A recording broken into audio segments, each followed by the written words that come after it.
Good morning.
Looking okay?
Welcome, everybody, to the Howard Jarvis Taxpayers Association 2021 Taxpayer Conference. I'm so glad you've joined us today. We have a great program for you. My name is Susan Shelley. I am the Vice President of Communications for the Howard Jarvis Taxpayers Association, the most influential taxpayer advocacy group in California. And I'm so pleased that you've joined us today for this program. We are a member-supported organization. We are powered by the enthusiasm of people like you. If you're not already a member, I hope you'll consider joining us. Go to hjta.org, sign up for the free email alerts, and we will keep you informed of everything that's going on in California. If you haven't already downloaded our conference program, there was a link to it in the email we sent you, or you can find it at hjta.org/taxpayer conference. Our panel will be happy to answer questions today.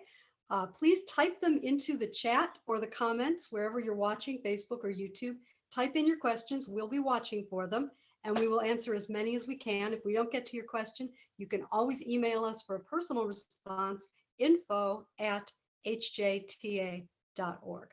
And with that, it's my great pleasure to introduce the president of the Howard Jarvis Taxpayers Association, one of the most prominent and recognized experts on taxes and the politics that go along with them in California, Mr. John Kupal.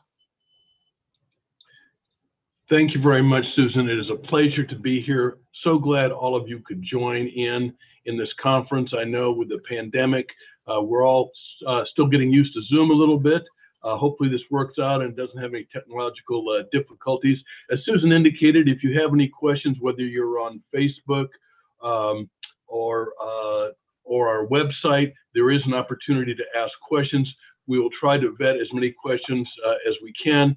I'd like to let you all know also that you're not alone. We've had more than 1,000 people sign up for this conference. I think that's a testament to the continuing power of the tax revolt movement. As Susan indicated, if you're not a member of the Howard Jarvis Taxpayers Association, please join. Our strength is really in our numbers. We're over 200,000 members. We're not only the largest taxpayer advocacy organization in California, we are the largest state taxpayer organization in America. We're recognized by the taxpayer groups around the nation, including National Taxpayers Union and Americans for Tax Reform, as being one of the preeminent state taxpayer organizations. I'm going to speak for about 25 minutes, giving you an overview of what has happened the past year and what we can look forward to looking ahead. And then I will turn it over to our Director of Legal Affairs, Tim Biddle, who will discuss what's going on in the litigation realm. And then we will hear briefly from Scott Kaufman, our new legislative director, who will tell us all the evil things that are going on in the California legislature. Believe it or not, there may actually be some good news. So not all is dire here in the state of California. After that, at 11 o'clock, we will hear from Victor Davis Hanson. If you don't know who Victor Davis Hanson is, if you see anything written by him, I would highly recommend that you read it. He is a brilliant scholar. He is a California native, and I will do a more formal introduction later on. But he is a brilliant man who has some very important things to say about the state of California and the state of the state as we move forward. As we move forward, the Howard Jarvis Taxpayers Association, as many of you know, was formed in the same year as Proposition 13 in 1978. And we're coming up, believe it or not, on the 43rd anniversary of Proposition 13. For those of you who were around back then, hard to believe. Where did 43 years go? Well, here we are. And we were formed primarily to protect Proposition 13, but we have a slightly broader mission statement. Our mission statement, quite simply, is that we are dedicated to the protection of Proposition 13, the advancement of taxpayer rights, the right to limited taxation, the right to vote on tax increase is very important, and the right to economical, equitable, and efficient use of taxpayer dollars. On that last score, California ranks very poorly in terms of the economic and efficient use of taxpayer dollars. I just read something yesterday. There was a column on, it's called ROT, Return on Taxes. And some states are high tax states, some states are low tax states, but the more important metric is how many services, how efficient is our state in the use of taxpayer dollars. And unfortunately, I have no good news for you on that count.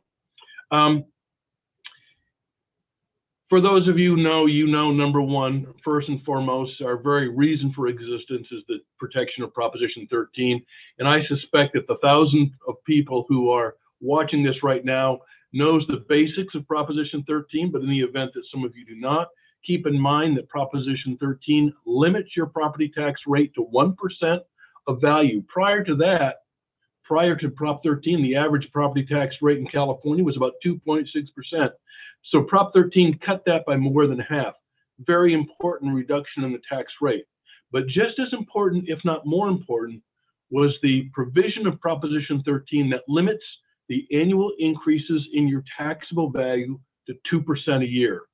So even if your property doubles in value in a year or two, which in this environment is not an unheard of situation, your taxable value, the value against which the assessor can tax you, can only go up 2% a year. And property is reassessed when it changes hands. So Proposition 13 has worked well. It has saved California property owners over $500 billion.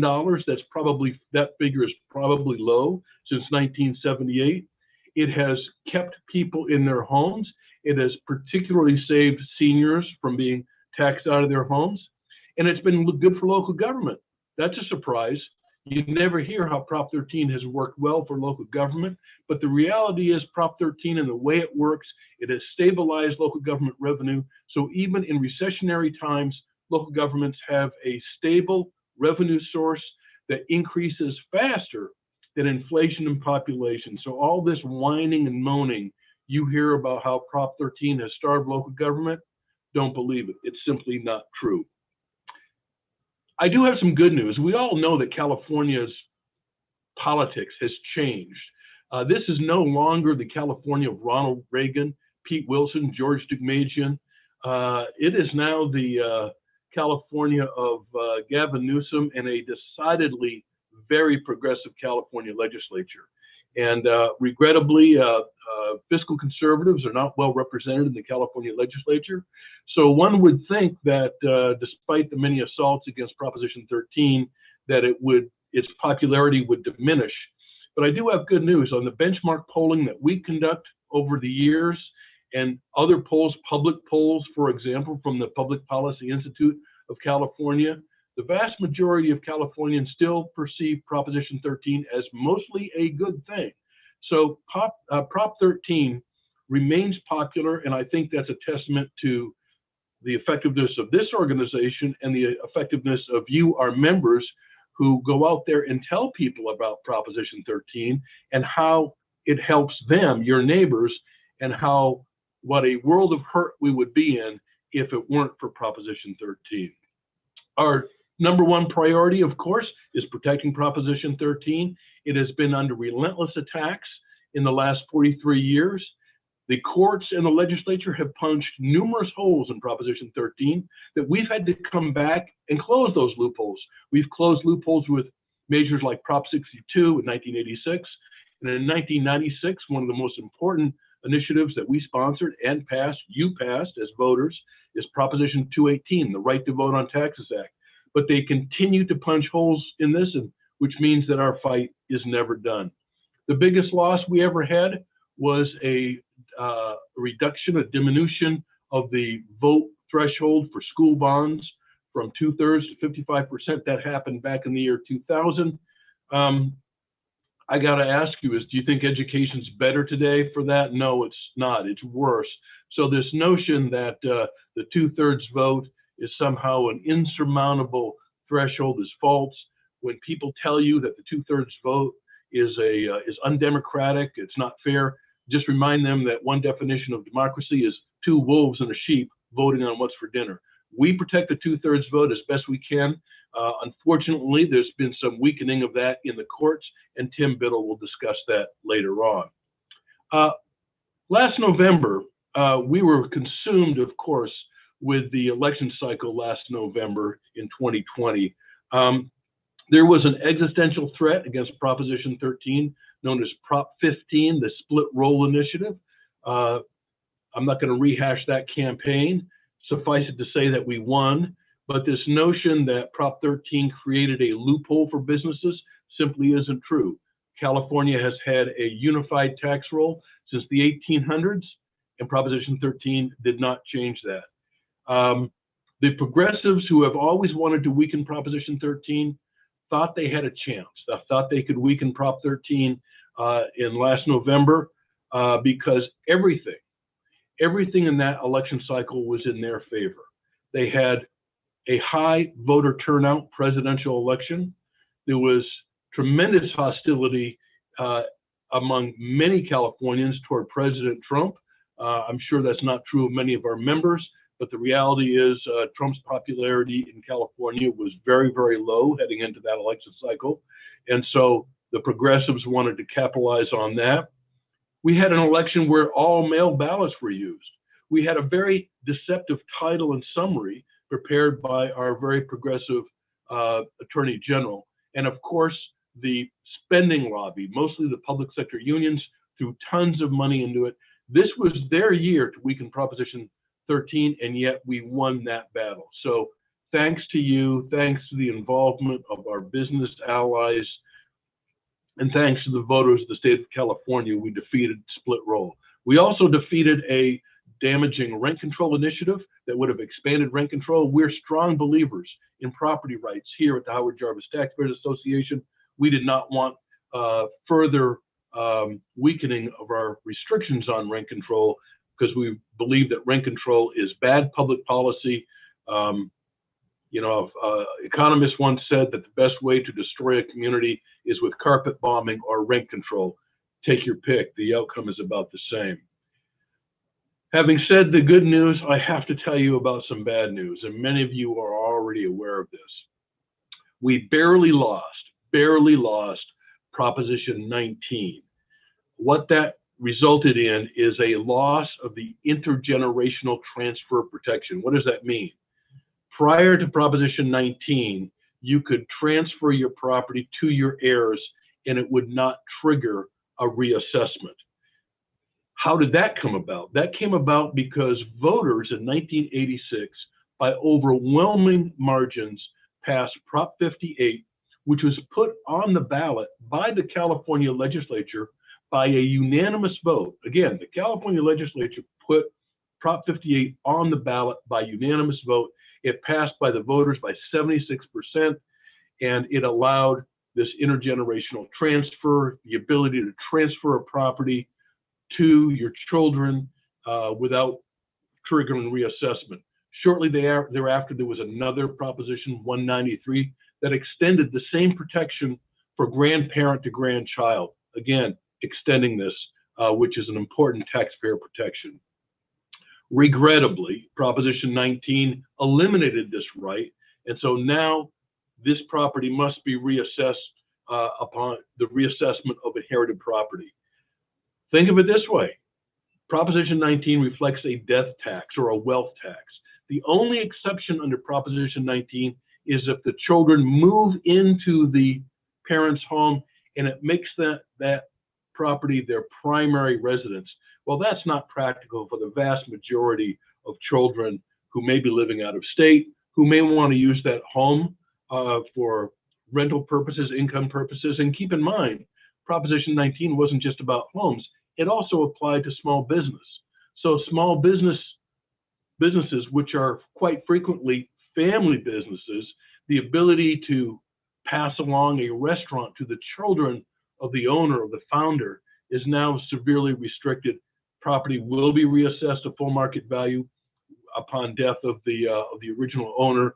This is a multi-billion-dollar tax increase in California. How did it slip by? It slipped by because the main proponent, the California Association of Realtors, put a ton of money behind it, and no one talked about the elimination of this important intergenerational protection. It was all about the ability to take your Prop 13 base with you from one county to another. That is something that we supported. In fact, we supported Proposition 10 a few years back that would have allowed the portability of your Prop 13 base to a new county. But this had a poison pill. Prop 19 had a poison pill, which was the addition of this elimination of this protection, resulting in a multi-billion-dollar annual death tax on California families. Many members of the Howard Jarvis Taxpayers Association, hearkening back to the days of Howard Jarvis himself, who was also the executive director of the Apartment Association of Greater Los Angeles. Many of our members own small apartment buildings, not big mega unit, 300 units, but many of our members own a halfplex, a duplex, a fourplex, and that they use that to build family wealth. Well, I will tell you, many of our members have made it clear that they have been devastated and will be devastated by Proposition 19. After Prop 19 passed, our phones lit up, not just from our members, but from people up and down the state, even from people out of state whose parents owned property here in the state of California, saying that this is going to be devastating to their family wealth, the ability to build intergenerational wealth. And so they've made it known that they would like us to try to reinstate Proposition 58. Interestingly enough, we have also been approached by some progressives, particularly folks in the minority community, because folks in the minority community who do not have a history of being able to pass along wealth to subsequent generations now realize that that ability is important, has opened up a door to a demographic that previously has not been able to take advantage of passing along intergenerational wealth. So we've had a lot of people express support for our efforts to reverse Prop 19, and some of that support, much of the support is coming from the minority community, which is great to hear, because I think that's what it's going to take to achieve what we want to achieve. Scott Kaufman is going to be discussing the legislative efforts we have to deal with Proposition 19. We have two legislative efforts, including a proposed constitutional amendment introduced by Assemblyman Kevin Kiley, who has partnered with us on this effort. But as I said, Scott will discuss that in more detail in a moment. Let's get a global view of California right now. California is a beautiful state. I moved here in 1982. Many of you are California natives or have moved here and were attracted by what California had to offer in terms of recreation, in terms of job opportunities. At the time, a better political environment, which we no longer have. But the reality is California is sick right now. How sick are we? Let's look at some of the metrics. And unfortunately, this is bad news. California has the highest income tax rate in America at 13.3%. We have the highest state sales tax rate in America. We have the highest corporate tax west of the Mississippi. We have the highest gas tax in the nation. Even with Proposition 13, and this is something we hear a lot from progressives. Well, at least you have Prop 13, so you have low property taxes. No, we don't. We rank in the top half, in fact, 18th out of 50 states in per capita property tax collections. We have successfully ranked 50th out of 50 states as a place to do business by CEO Magazine for 14 years in a row. I think it's actually 15 now. We're considered to have the worst legal environment. So if you're a business person or property owner, the legal environment, giving the plaintiff's lawyers a leg up when you're sued. If you're a business person and you haven't been sued, you will be. This is California, I'm sure of it. So it's a judicial climate that's very contrary to the interests of the producers, tax producers, and property owners and businesses. California, and one of the problems we have, of course, is the welfare load in California. California only has 12% of the nation's population, and that's shrinking, by the way, but we carry about 38% of the welfare rolls. This is not sustainable over the long term. We have the highest effective poverty rate in America when cost of living is taken into effect. That's a higher poverty rate than Mississippi or Louisiana. This is not something we should be proud of. And we're second only to Hawaii in our cost of living, which is driving so many people out of the state of California. Many of you may have heard, read about the outmigration out of the state of California. It's called net domestic outmigration, the number of people who have moved out relative to the people who have moved in.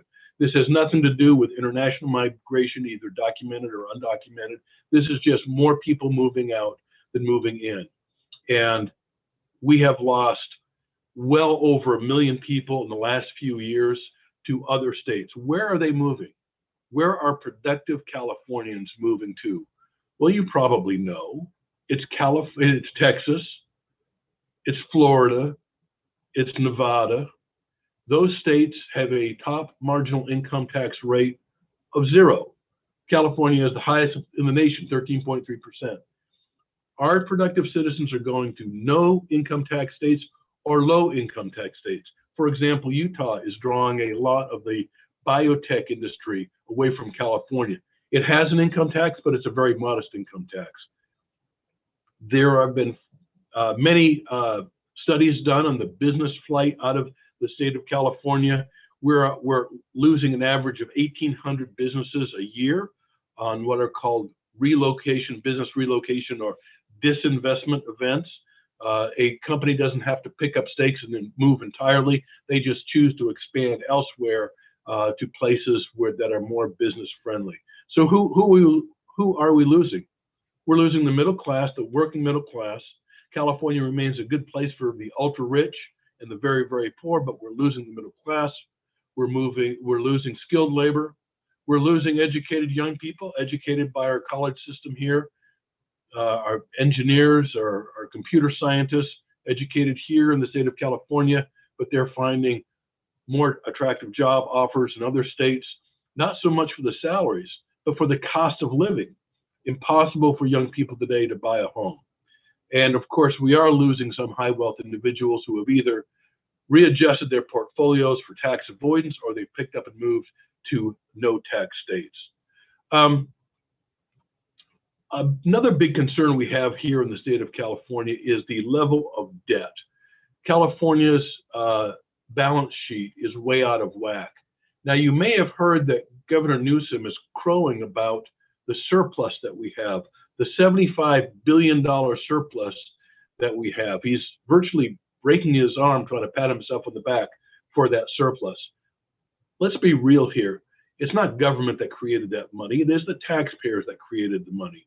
It is innovators, it is ordinary taxpayers, it is working Californians who dutifully pay their bills and pay their taxes on time. Those are the people who should be congratulated, not our political leaders, for creating all this revenue. And by the way, he's wrong about the $75 billion surplus. Even the legislative analyst said he's off by a factor of 2. The legislative analyst just came out the last couple of days saying, sorry, Gavin, you're way off on your projection of how much the surplus is. And the LAO also roundly criticized Governor Newsom for continuing to go into debt, continuing to tap into reserve funds or borrow money from reserve funds. Does that make sense? If you have just won the lottery, do you take out another mortgage?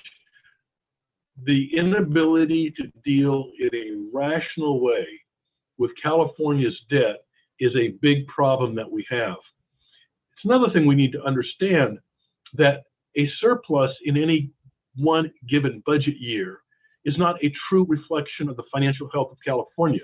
A budget is more like an income statement, inflow of revenue and outflow of revenue, but it's not a balance sheet. The balance sheet is what reflects debt.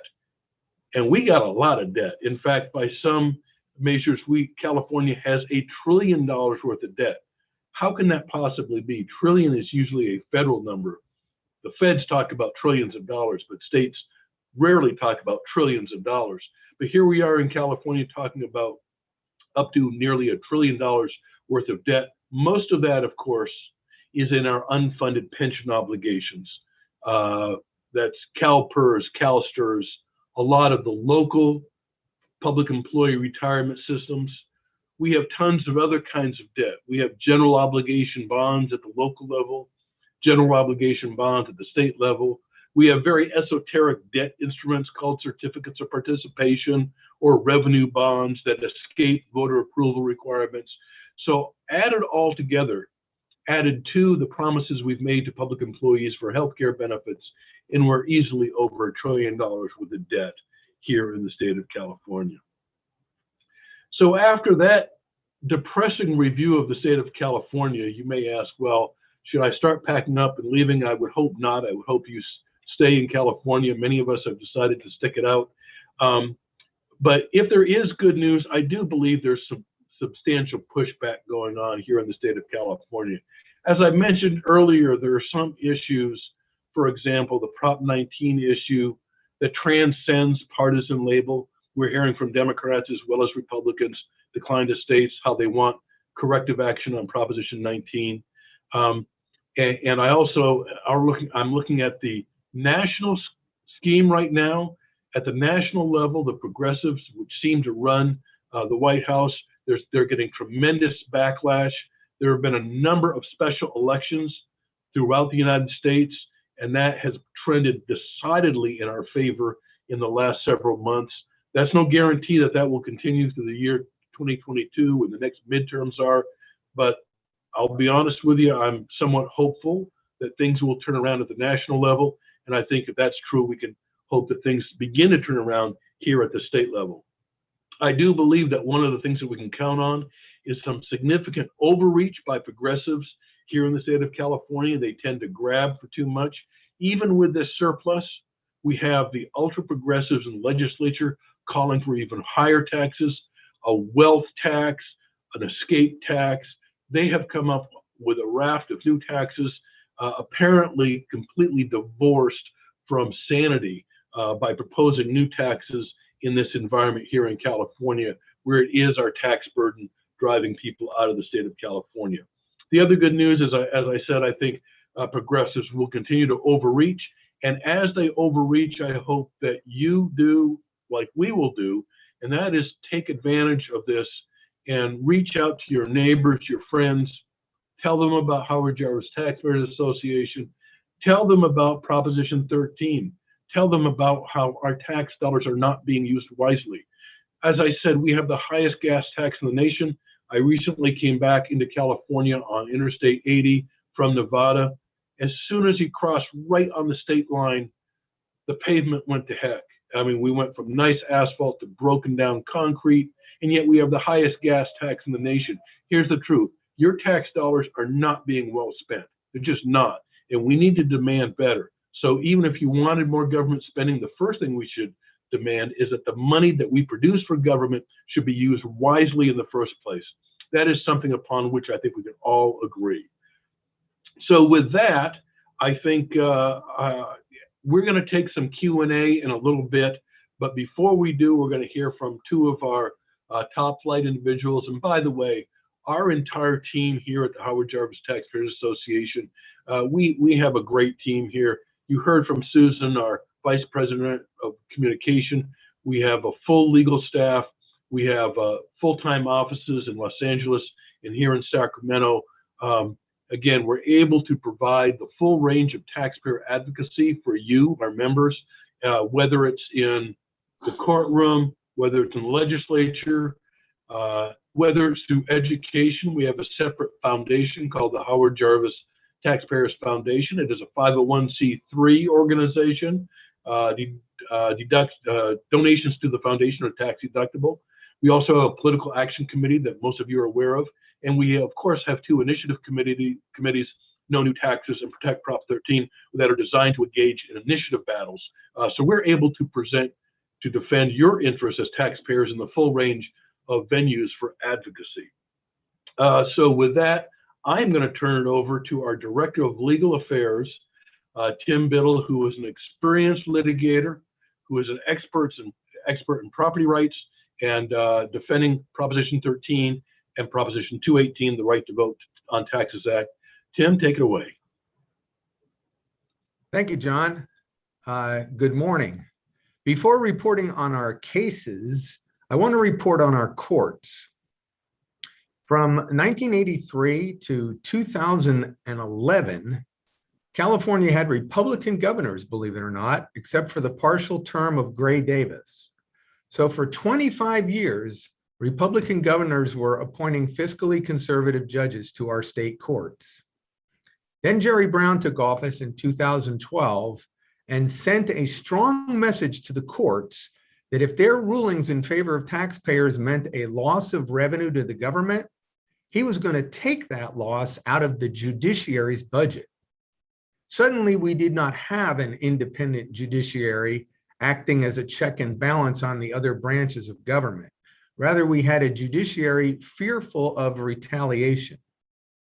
And as judges left or retired, Jerry Brown and now Gavin Newsom have packed the courts with young liberal ideologues.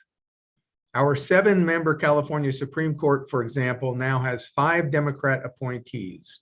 And that court, along with California courts in general, have become noticeably less inclined to rule in favor of taxpayers. So there's a lot of bad decisions coming out. If you read our newsletters, you know that we've been losing the fight to protect the 2/3 vote for special taxes. A 2017 California Supreme Court case called California Cannabis Coalition versus City of Upland hinted in dicta that special taxes proposed by a citizens' initiative could be passed with a simple majority because, the court said, Proposition 13 and Proposition 218 apply only to the government through their initiative power. Since then, 3 courts of appeal have upheld initiatives imposing special taxes that received only majority approval, not 2/3. In each case, the Supreme Court has denied review. There are 3 more in the pipeline, but it doesn't look good. We warned the California Supreme Court in the Upland case that if the courts created an exception for citizens' initiatives, politicians would hijack the people's initiative power in order to exploit the exception. The court said, we'll deal with that problem if it arises. Well, it is arising all over the place. So-called initiatives are being written by government attorneys, elected officials are the proponents, and public employee unions are collecting the signatures because in contract negotiations, they've been promised raises if the measure passes. Unfortunately, however, the Supreme Court has not kept its promise to deal with the problem now that it has arisen. The next case in the pipeline, Nowak versus City of San Francisco, is one to watch because it involves a parcel tax passed by initiative.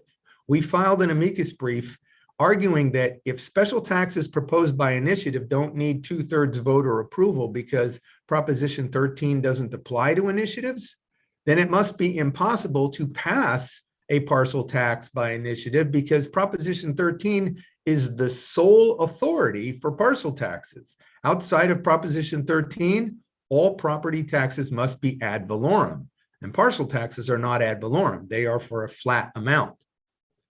Unfortunately, a case decided earlier this year, Wyatt versus City of Sacramento, paved the way for Nowak to ignore the fact that the electorate has no authority to pass a parcel tax by initiative, because Wyatt ruled that majority voter approval of an unauthorized tax magically makes it legal.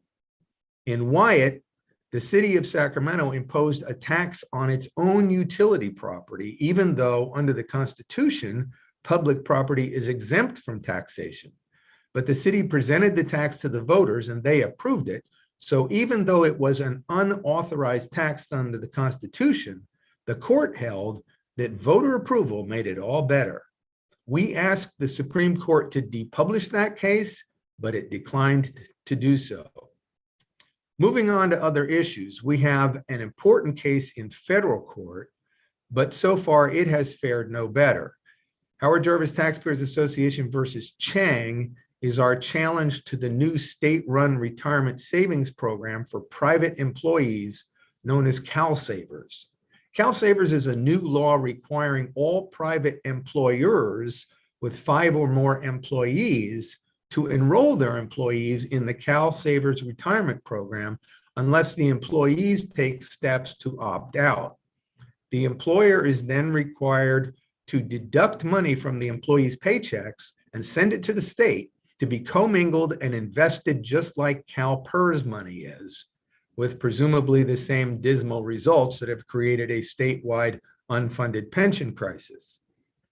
We contend that Cal Savers is preempted by ERISA, the federal law that protects employee retirement investments and prohibits mandatory participation, prohibits commingling of employee funds, and prohibits denial of access to the federal courts to resolve grievances.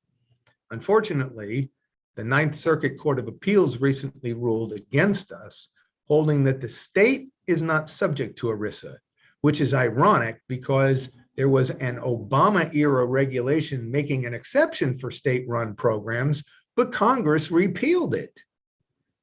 We are in the process of petitioning the Ninth Circuit for a rehearing en banc, and if that is unsuccessful, we will petition the U.S. Supreme Court to hear that case. Not all the news is bad, however. Another area of the law that has seen a lot of action lately is the area of administrative remedies. There's a procedural rule that says you can't file a lawsuit against a public entity until you first exhaust any administrative remedies that the agency provides. In several recent Prop 218 cases challenging rates for water, sewer, or garbage collection, the agencies have tried to get the case dismissed on the theory that the plaintiff did not exhaust his administrative remedy of appearing at the last rate increase hearing and presenting his legal theories there in front of the agency. The problem with that argument is that most rate challenges are based on the methodology of apportionment, the apportionment of costs, and whether those costs belonged in the calculation in the first place. So the rates would be unlawful whether or not they were increased, making it a dispute that is outside the scope of the increase hearing. We've been winning those cases. One was Plantier versus Ramona Municipal Water District, which was a California Supreme Court victory involving commercial sewer rates. HJTA filed a brief in that case and participated in oral argument.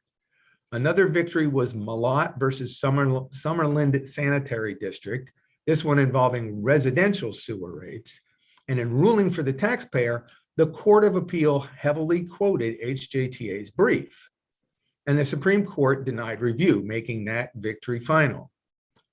Hill RHF Housing Partners versus City of Los Angeles is a case that went wrong in the Court of Appeals, but fortunately, the California Supreme Court has granted review, and we filed a brief in that case.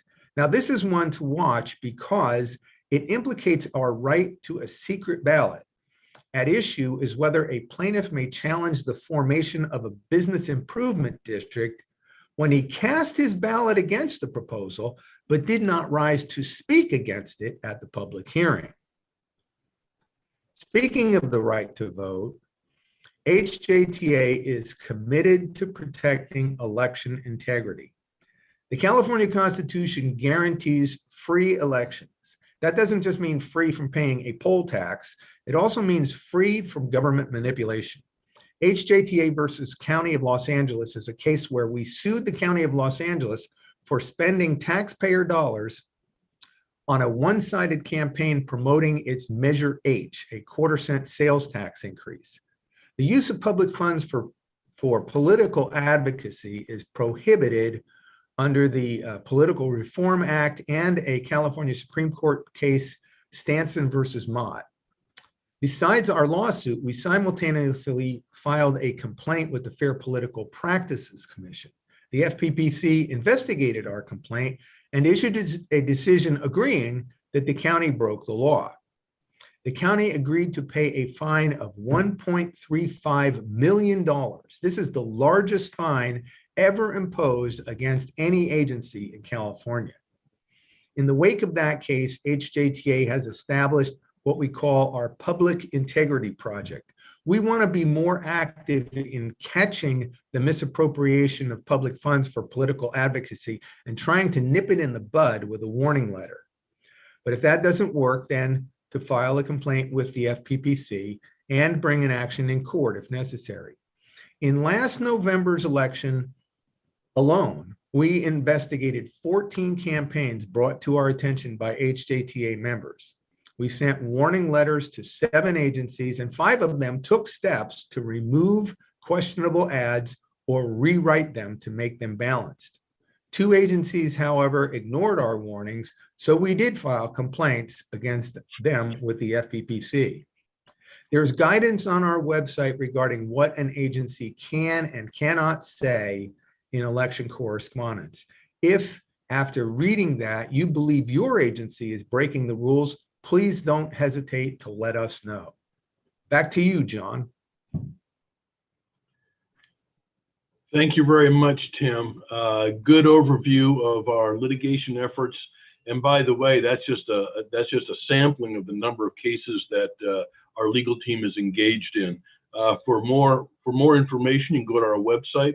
And also, I'd like to remind everybody at this point that if you have questions, if you're on Facebook or YouTube, there's opportunities to submit questions that are currently being vetted. We're seeing quite a few come in right now. But before we have Susan handle the questions or direct them to the rest of us, we're going to hear from Scott Kaufman, who is our legislative director, to tell us about all the evil doings in the California legislature. Scott.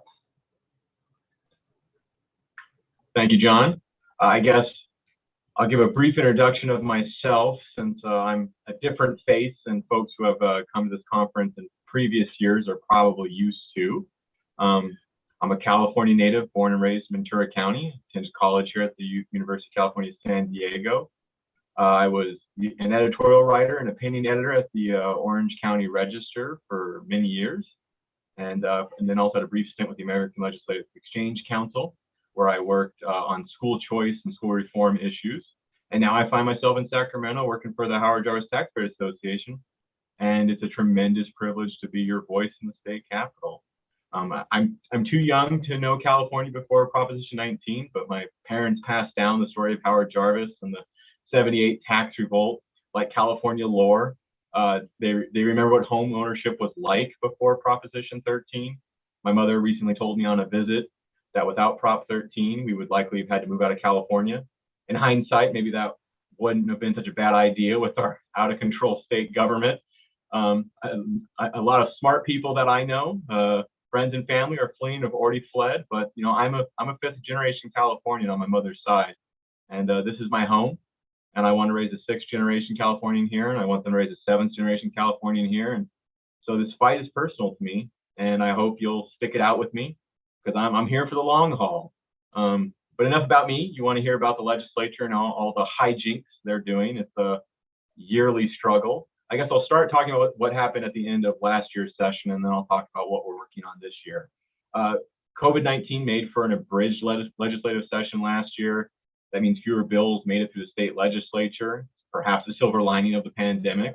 Despite the fact that Democrats have a supermajority control of the process, you'd think things would go smoothly. Much of what happens is a foregone conclusion, yet in the waning days, it always feels like a mad dash, and any small hiccup can completely derail the process and mean a bad bill doesn't get through. And that's what happened last year. A single GOP senator tested positive for COVID. It forced the entire GOP Senate caucus into quarantine in the last days of the legislature. It dragged the process down to a grinding halt. The assembly didn't get bills to the Senate fast enough, and it was just a mess. But you know, the good news is that you know, we were successful in stopping about 50 bills. There were 50 bills that we opposed that failed to make it across the finish line last session. And a pretty good outcome considering the political imbalance in the state capitol. But as for this year, you know, I see positives. Early on, the governor pledged to oppose new taxes. We always take that with a grain of salt. And the beginning of the session seemed to indicate that the legislature was not listening. As John mentioned, there was a number of taxes put forward: a wealth tax, raise in the income tax, corporate tax increases, so on and so forth. But many of those have been held in committees. They don't seem to be making it through the process. We of course will continue to watch them, but that's a good sign that a lot of these tax increases may die this year. That of course doesn't mean that they won't be back next year, but we are watching. And then I'd say the other part is probably the 800-pound gorilla in the room. What many of you are here for is what we're doing on Prop 19. And I would say we've got really three things that we're working on. First, there are some clarifying fixes the legislature is working on with the Board of Equalization and the county assessors and other stakeholders. We shockingly haven't been invited to those conversations, but we are monitoring those bills to make sure the clarifications are taxpayer friendly. We're also working with Senator Pat Bates on SB 668. That would continue the protections against tax increases for intergenerational transfers of property until February 16, 2023. The bill was heard 2 weeks ago in committee and was unfortunately held in that committee. But I think that's actually a good sign because the history of Prop 19 is that it was a product of a deal between the legislature and the realtors. It was passed through both houses last year as Assembly Constitutional Amendment 11 before reaching the ballot. The fact that they simply didn't kill SB 668 tells us that the political pressure on them to do something about it is strong. All your calls and letters and emails to their offices are working. And I think if we keep the pressure up, there's a potential to get something done there. Obviously, the other one is Assembly Constitutional Amendment 9. That's by Assemblyman Kevin Kiley. That would restore what Proposition 19 took away, the constitutional exclusion from reassessment when certain properties transfer between parents or grandparents and grandchildren. But because of the rules in the assembly, and it's actually kind of a good governance transparency measure, they can't immediately hear a bill after it kind of comes out of the presses. There's a length of time that has to elapse to allow normal people to read the bill, respond to the bill, kind of build coalitions, take action, that sort of thing. But because of that, which is a negative when you want a bill passed immediately, but the negative of that is it won't be heard in committee until at least June 4th. But we're certainly watching that. We're working with folks, building coalitions and seeing what we can do to get that through. And we're going to fight hard on all fronts. And, feel free to call me anytime for updates on any of these things. That's part of my job. You're our members and I'm here to serve you. So if you want more updates or more information, or in a couple weeks, you want to go, what the heck happened to those bills? Give me a call. And I think with that, I'm pushing up against my time here, and I prefer answering questions.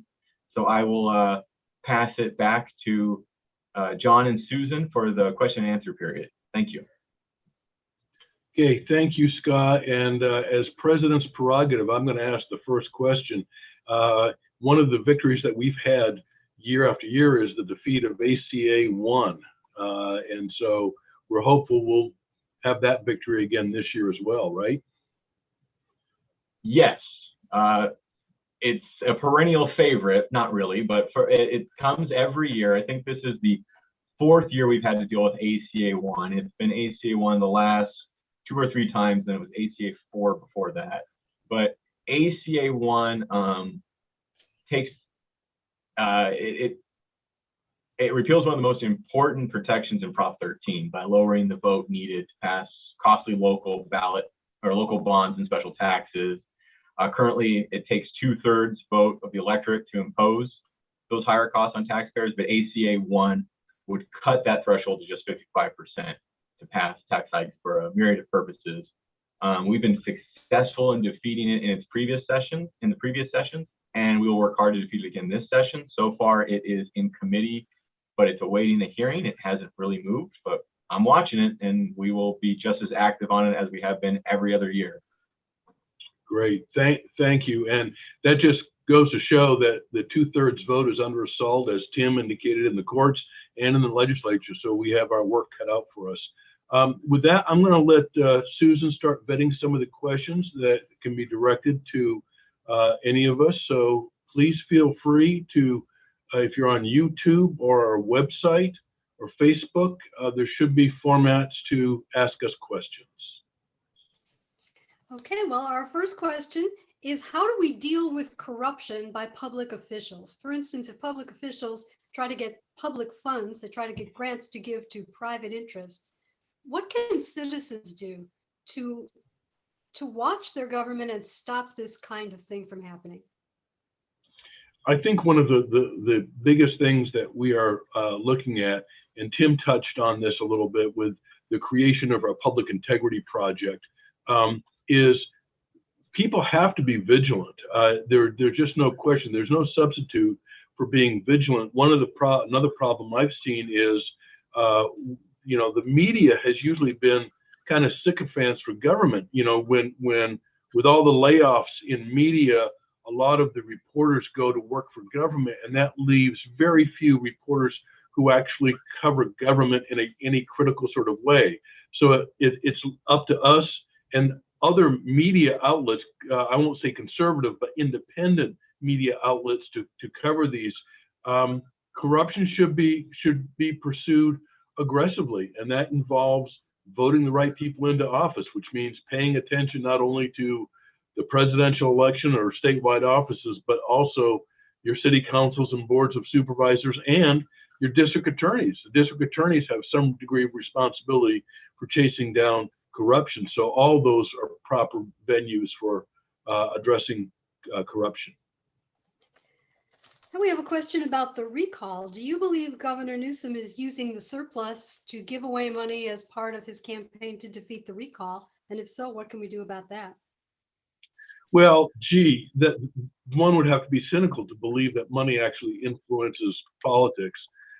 Yeah, I think it's pretty transparent. In fact, most reporters, most editorial boards have said this looks like a pretty transparent payoff. There's all kinds of implications here. The GAN spending limit, whether it's surplus, it needs to be returned to the taxpayers. And the questions that we were getting here at the Howard Jarvis Taxpayers Association was, if there's a surplus, how much of that money has to go back to taxpayers? We won't know that until the Department of Finance issues its final proposed budget. However, yes, the short answer is yes. By passing out this money, I think that is a transparent attempt to blunt the political impact of the recall. And what should happen, what we're seeing in California, is this kind of Hollywood-style reaction to public policy. Let's do something fun. Let's do something that gets a lot of attention. What California does not do is it does not address in any serious way the structural problems we have here in the state. If Governor Newsom wanted to address a structural problem having to do with the excess revenue, he would roll back tax rates. He would knock a percentage off the sales tax rate. He would flatten the income tax rate. He would take some of that surplus and pay down debt, because you can pay down debt using a surplus. And so there are a lot of things that could be done to correct the structural problems here in the state of California, but addressing structural problems does not seem to be sexy enough for our progressive politicians. They always want to do a new tax, a new program, something that will generate a press release, and that is truly unfortunate. If you look at the way California governs itself, there was a study done by the Pew Institute for the States that talked about what states are the best administered. It didn't mean liberal or conservative. What states are the best administered? And you had great administered states like Utah again, and red states, but California ranked very, very low because of the amount of money we waste, and of course the corruption. And who can forget the $10 to $30 billion worth of fraud that took away the Employment Development Department revenue for unemployment insurance? So we have a lot of problems here in the state of California. Next question is, how can we support the effort to reinstate Proposition 58 and restore the parent-child exclusion from reassessment? What can individual citizens do, and how can they get more information about it? Well, you can call Scott as it relates to the legislative efforts. That's the Bates bill to delay the impact, to continue the protections of Proposition 58 for until 2023. And so indicate your support for Senator Bates's bill, and also indicate your support, and I'm sure we will be doing petitions indicating support for ACA 9, the Kevin Kiley proposed Assembly constitutional amendment reinstating the protections of that intergenerational transfer. And keep in mind, one thing I didn't mention, I mentioned small businesses that were also hit hard by Prop 19, but also small family farms. A lot of them, when that is passed on to subsequent generations, will get a tax bill under that death tax, under that reassessment to full market value. So there's an ag component here as well. And so there's a lot of things you can do. Monitor what we're doing in reaction to Prop 19, and we have not yet made an official position as to whether or not we would pursue an initiative measure to go out and gather signatures to reinstate Prop 58 to undo the damage that was done by Prop 19. But if we do, we will let you know, and that obviously would be an expensive endeavor. Another proposed initiative that we're thinking about is, as I discussed earlier and Tim discussed earlier, all the loopholes that were punched in Proposition 13, Prop 218, that 2/3 vote loss for special taxes, that we lost those cases in court. We are working with a broad coalition for a potential initiative in 2022, including the business community, who are very upset with the business taxes that are levied here in the state of California. So we're looking at two potential initiatives engaging in both a kind of broad-based tax reform for the 2022 ballot, which would have to be a constitutional amendment, and also convert ACA 9 by Kiley into another initiative and do the same thing with initiative. We have yet not made any decision. I would suggest that those decisions won't officially be made probably until the fall, this coming fall. So, but keep posted and sign up for our email blast, and we will keep you posted on what we're doing in reaction to the passage of Prop 19. We have a question about county supervisors and how much money they make and how they get pensions after just a limited number of terms. What can citizens do to rein in county supervisors' salaries and terms? Is there anything that can be done? Wasn't there a law that was being considered recently that would stop local governments, local citizens from doing that? What's happening with that? Yeah, I believe that was out of Riverside County, where there was a Measure K. And Susan, I believe you probably know more about that than I do, or maybe Tim. But I think there was an effort to limit the salary and terms of supervisors, and yet there is now moving in the legislature a bill to prevent local voters from having a say on term limits and compensation of Board of Supervisor members. Maybe Scott is on top of that. Yeah, there's a bill, AB 428, and I guess what Measure K in San Bernardino did was two things. It amended the San Bernardino County Charter to set the total compensation for each member of the Board of Supervisors to $5,000 per month, which is the median income in San Bernardino County, and it limited members to a 1 4-year term. And then, but now there's AB 428, and AB 428 does two things. It imposes a limit of no fewer than 2 terms, and specifies that the Board of Supervisors is included in the definition of county officials for whom the Board of Supervisors is required to prescribe compensation. So yes, there is a way, but that may be closing. So we'll see. That's something that we are also watching and have expressed our opposition to. Thank you. I think we have time for one more question, because I see that Victor Davis Hanson is prepared to begin his presentation, but I think we have time for one more question.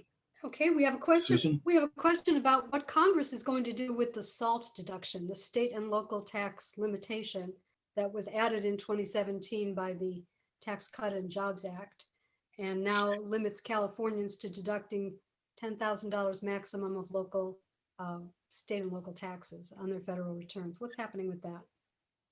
Yeah, I don't think Congress is going to do anything with the SALT deduction, although there's great pushback. In fact, there's a division among Democrats.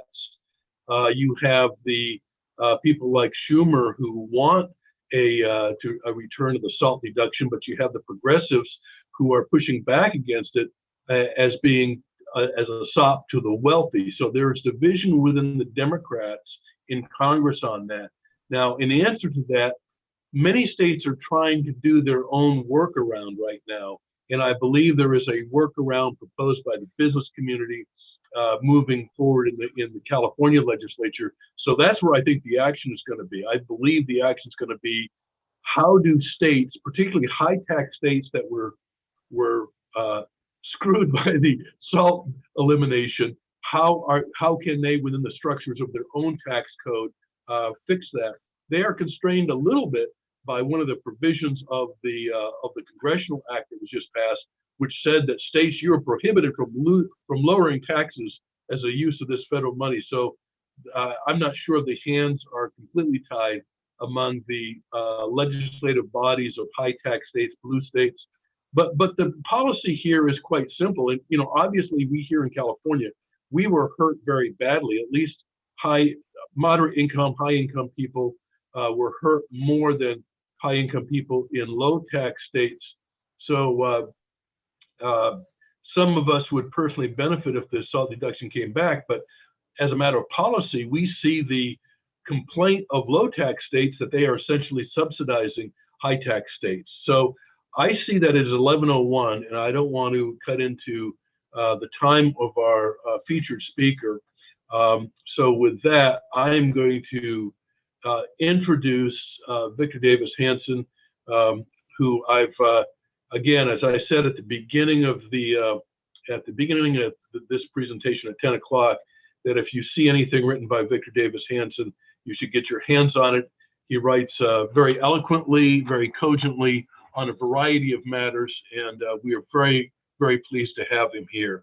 So let me introduce him. Victor Davis Hanson is the Martin and Illie Anderson Senior Fellow at the Hoover Institute and chairs the Military History Working Group. He is an American scholar of ancient and modern warfare and has been a commentator on contemporary politics for a variety of media outlets. He is a professor emeritus of classics at California State University, Fresno, and an annual Wayne and Marcia Busk Distinguished Visiting Fellow in History at Hillsdale College since 2004. By the way, Hillsdale is one of the last real universities left in America, but that's just an aside. Hanson was awarded the National Humanities Medal in 2007 by President George W. Bush, who was a recipient of the Bradley Prize. He is also a farmer and a critic of the social trends related to farming and agrarianism. He is the author of many books.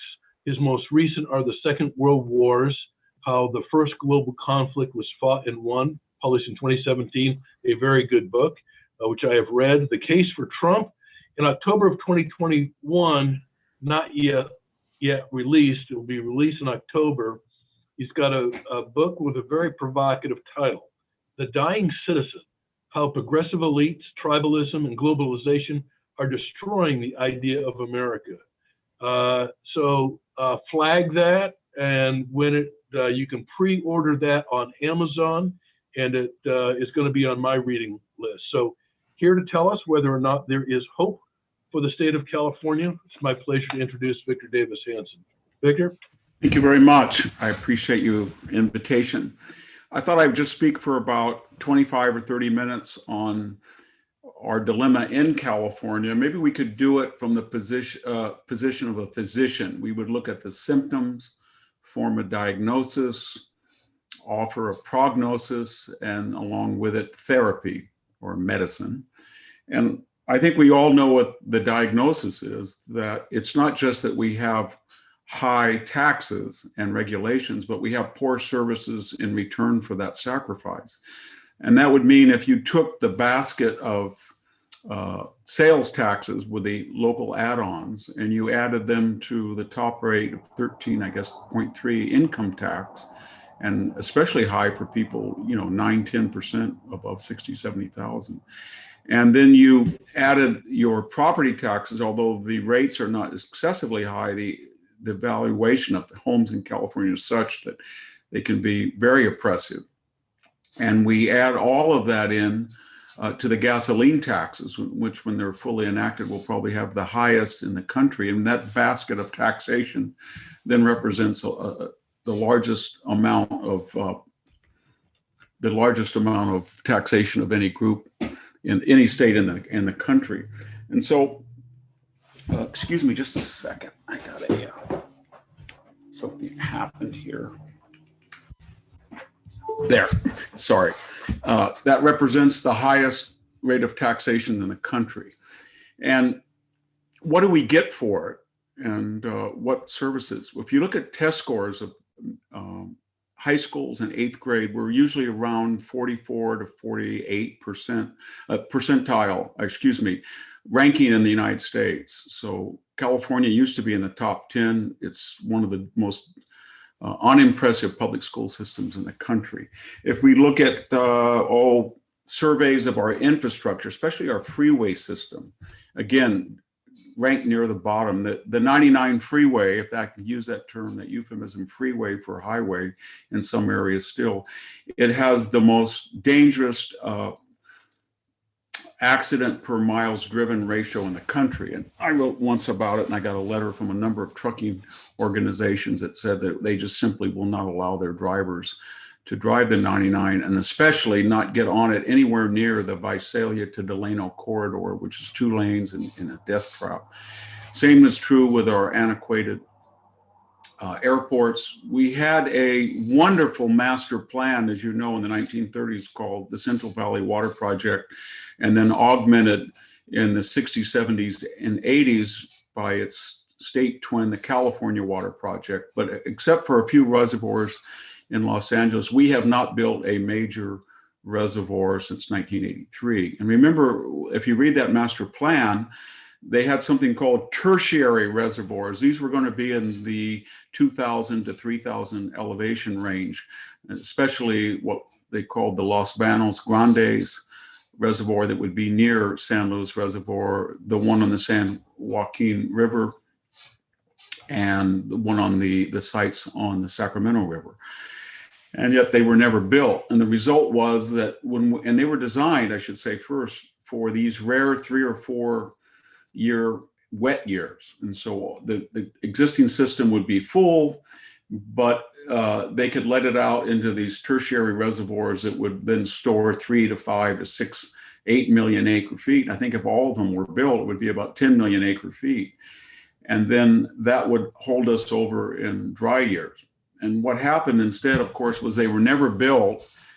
And more importantly, there was a radical redefinition of water transfers in California. And that meant that water that was designated for agriculture, for example, was not released from the San Joaquin in its tributaries or the Sacramento in its tributaries. And it went out to the Delta, supposedly to restore the oxygen content or the purity of Delta water, given the decline of the Delta smelt, but more often because 35 municipal sewage districts were dumping high nitrogen effluent into San Francisco Bay, and they needed clean water to clean that out.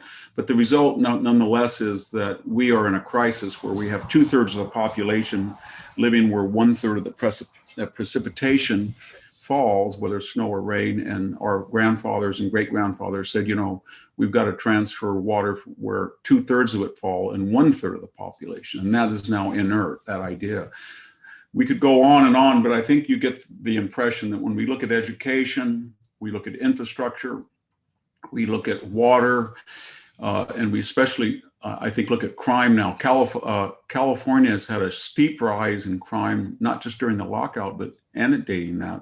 San Francisco, for example, it has the highest property crime rate per capita of any major city in the United States. And as somebody who goes up there a lot, when I work near the camp, the city at Stanford, you're always told by San Francisco natives, they say, you know, when you want to come up and speak or address our group, but just don't bring your car, do not park on the street. We have a secure lockdown parking garage, because if you do park on the street, not only will you be broken in, but the vandal will be astute enough not to supposedly commit over $1,000 in property crimes, and therefore the police will not will not respond, or if they do respond, they won't do anything. So that's the situation we have of high taxation, poor services. And after making that diagnosis, we should ask ourselves, well, what was the symptoms, the diagnosis? Well, what caused it? What disease do we suffer? What malady? And I think there's three things to look for very quickly. First, we had a rapid exodus in the last 30 years as these taxes climbed and the schools and the general environment declined. There were people who left the state, and that's very controversial. You have figures anywhere from 3 million up to 10 million. But there's no doubt about who they were. These were people in the middle and upper middle class, the entrepreneurial class. And where did they go? For most statistics suggest they went to low or non-existent state income taxes places: Florida, Texas, Utah, Nevada, even Washington and Oregon in comparison to California, Ohio, Idaho, Montana, Wyoming. And they fled the state on the theory that nothing was going to change. A second group came into the state, and this is the greatest concentration of wealth in the history of civilization. And by that I mean the $5 trillion of market capitalization that is concentrated now in Silicon Valley. Facebook, Google, Apple, Twitter, the social media and internet companies. And it's not just the value of those companies, but the literally hundreds of thousands of people in those industries and spinoff who are making quite generous salaries and who feel they're not subject to the consequences of their own ideology. Now, what does that mean very briefly? They, in that coastal corridor, along with these marquee global universities, Stanford University, UC Berkeley, Caltech, USC, UCLA, they're not just bringing in revenue from the United States, but they are the source of Asian students in general and Chinese students in particular, and they become fabulously wealthy and powerful along with Silicon Valley. And of course, Hollywood adds to it. In that coastal nexus, then, people feel that if they advocate for high taxes, that they can navigate around them either through tax avoidance, or they are so wealthy that even a 50% federal and state bite on their income will not be that injurious. Or they feel that there has to be special exemptions for them. Hetch Hetchy is sacrosanct. It may have been, according to John Muir, a more beautiful environment than Yosemite Valley, but you would never touch the water transfer of Hetch Hetchy that supplies 65%, along with the California Water Project that brings us the other 20% into the Bay Area, from San Jose all the way up, and then Hetch Hetchy, particularly in San Francisco. But they have no reluctance to tap into water designated for other communities or other uses. I have an office in the Stanford University Tower. In the 17 years I've been there, I've never turned on the heat, and there is no air conditioning. The people who decide what the kilowatt rate would be do not live in Bakersfield. They do not live in Fresno. They do not live in Merced, where you're paying 27 cents a kilowatt hour. And so if I were talking to you now in August, it would probably be about 105. If I went into Walmart, there would be mostly low-income Hispanic families living in Walmart for a few hours in the afternoon. And I mean that literally, just to get the free air conditioning. And yet the people who decide what is going to be reasonable as a price of energy don't live anywhere near the consequences of their advocacy. And the same is true of gasoline prices. And the same is true of high-speed rail. We have 7 miles from here, something looks like Stonehenge now, the debacle, I think it's gobbled up $12 billion in the so-called Madera or Merced, eventually to Bakersfield corridor, which will have very little ridership. I don't think it's going to be built. It's kind of stagnant now during the lockdown. And yet the people who advocated that were in the Bay Area. And one of the first things they did in, say, Palo Alto or San Mateo was forbid or cancel those critical first links of the high-speed rail, which would have had high traffic corridors. So what I'm getting at is a second group. We are losing the middle-class entrepreneur, but you're giving inordinate, you're not giving it, it just kind of organically arose that these very wealthy, successful elites on the coast that had sort of utopian fantasies or dreams about how a California should be. If you look at water, it should be a 19th century roaring Sacramento River when the population was less than 2 million. The San Joaquin should be as it was in 1890 when supposedly salmon were hopping on the river all the way back up into the mountain reservoirs, not a state that's quite crowded and needs every drop of that water to serve its 40 million or 41 million population. There's a third tessera in this mosaic, and that is we have had about 30 years of open borders in California, both on the California border, on other borders, the Texas and Arizona border, where people came in and felt that California was a more attractive place to settle than right across the border in Texas or Arizona, et cetera, because of its social services network. And many people came in illegally, not all, but many did. And we have the second generation of that. We'll have the largest number of illegal aliens, if I could use that term, in any state. We have the largest number of people in actual numbers who are on state assistance. 1/3 of all welfare recipients in the United States live in California. We have the highest number of people below the poverty line, about 20%. And about 27% of all Californians were not born in the United States, whether here with legal or illegal residence. That could be a great advantage, as we all are supporters of legal immigration. But if you're not assimilating people, and the host has lost confidence in the old melting pot of intermarriage, integration, and assimilation, coupled with the idea that many people now are coming into the United States quite impoverished in a way that wasn't true even of Mexico in the last, say, 50 years. People are not coming in from a more affluent northern Mexico with more experience with high school diplomas or English fluency, but from southern Mexico, then you have a much more difficult prospect of integration and assimilation. And when you have an ideology that reigns in California that a person who comes across the border, if they do not enjoy parity almost immediately, then the society is culpable in some ways for either a racist malady or xenophobia or whatever the particular smear or slight or accusation is. But we have an idea that somebody who just comes in the United States under whatever legal or illegal auspices must have achieved parity very quick or the society is culpable.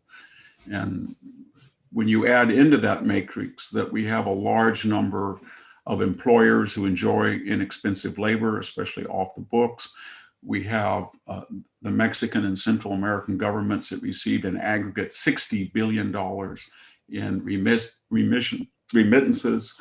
And you have an ethnic lobby who feels that your ethnic background is essential, not incidental to who you are, to your persona. And you have a party who feels that California is a model that went from the state of Ronald Reagan, George Ignatian, Pete Wilson, and Arnold Schwarzenegger, almost 32 years of Republican governance, to a state that has not one elected major statewide office holder, supermajorities in the legislature and Democratic government. And that will be a permanent phenomenon.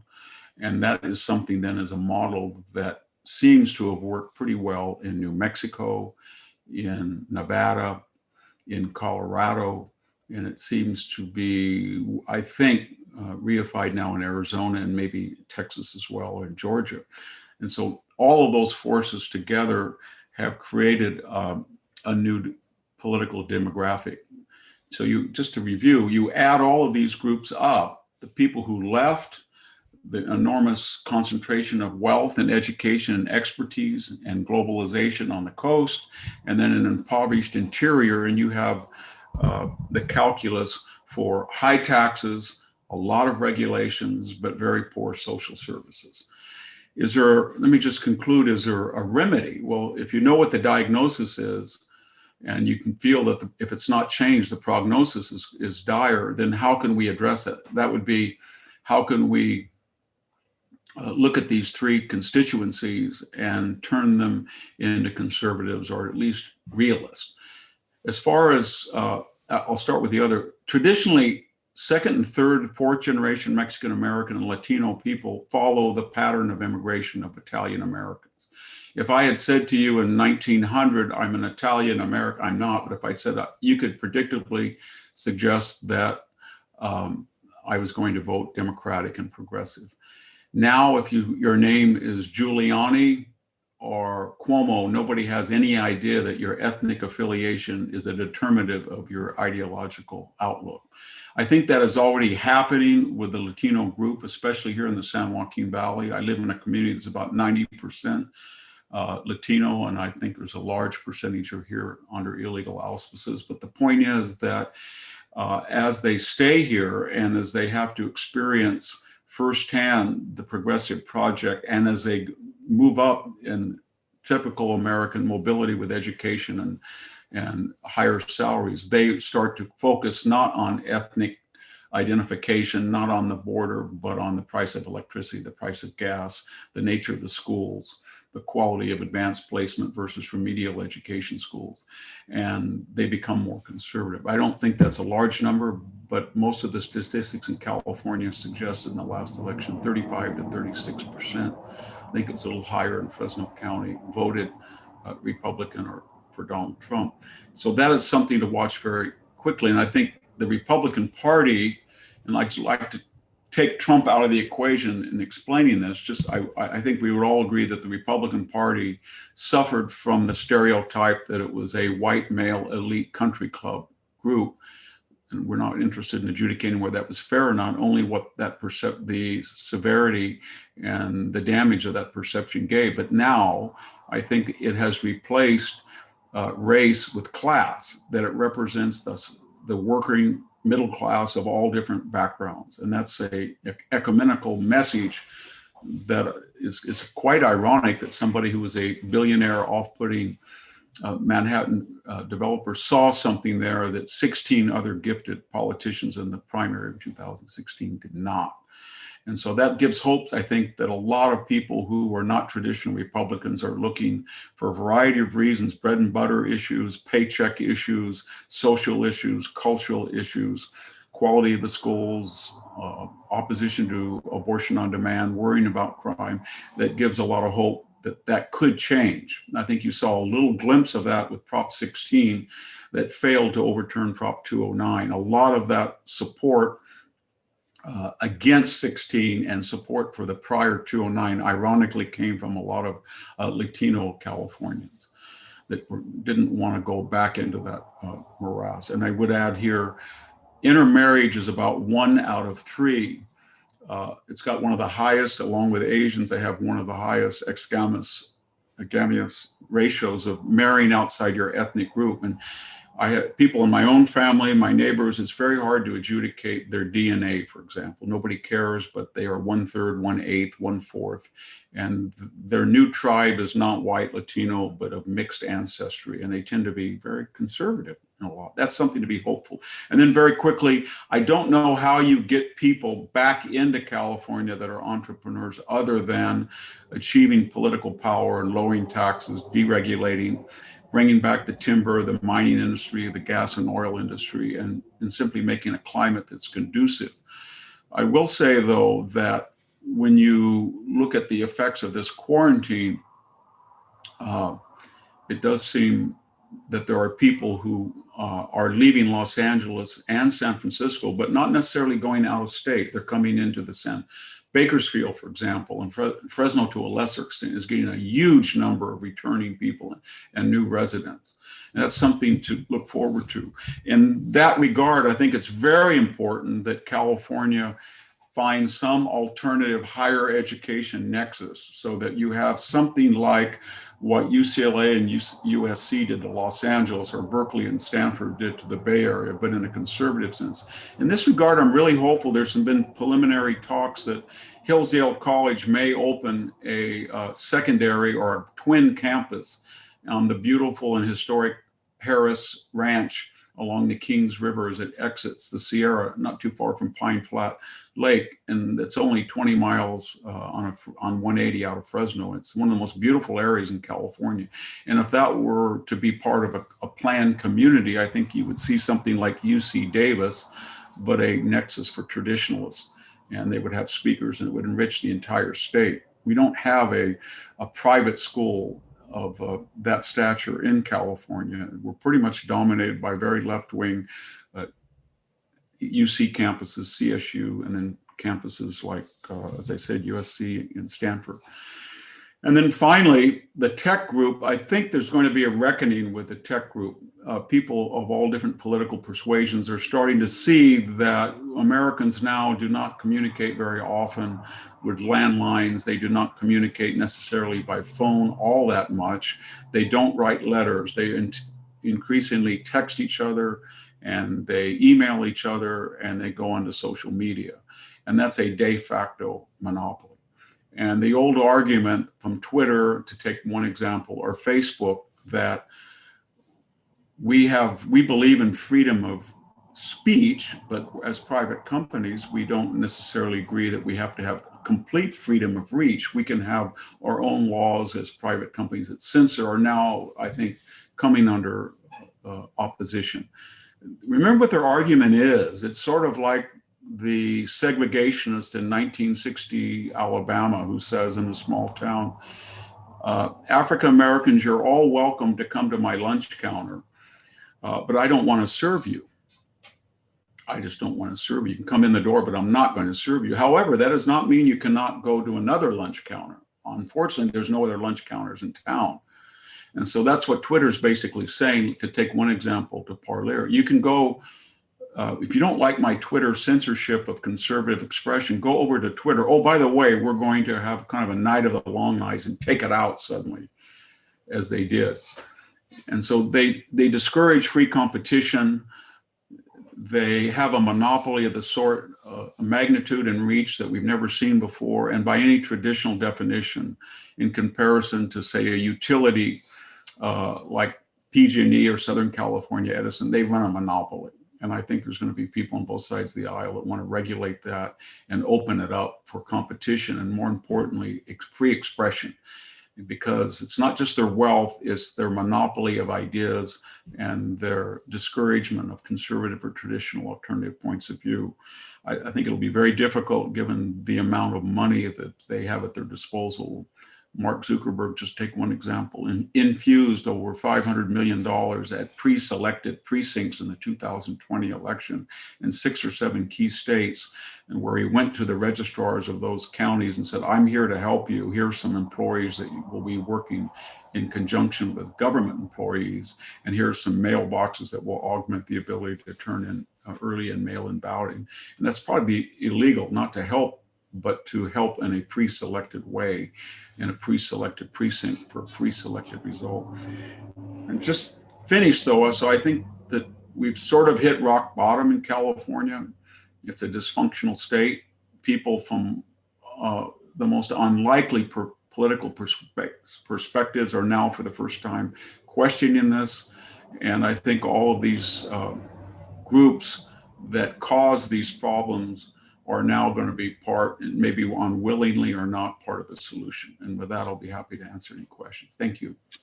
Well, thank you very much, Victor. I'll start, before you signed on, I used my own example on the transportation, which was coming back from Utah 2 weeks ago on I-80, right at the state line. We moved from beautiful asphalt in Nevada to broken down, rutted concrete. I mean, it was just so stark.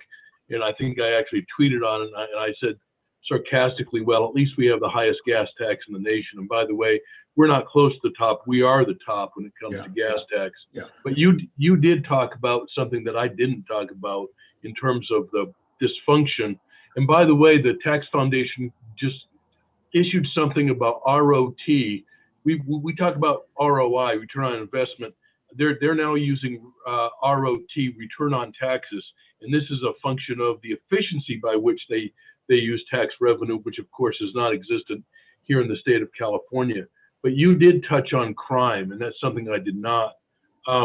Most conservatives fully agree that public safety is at the pinnacle of public services that we need to provide, and California is failing miserably in this regard. I do see some pushback there.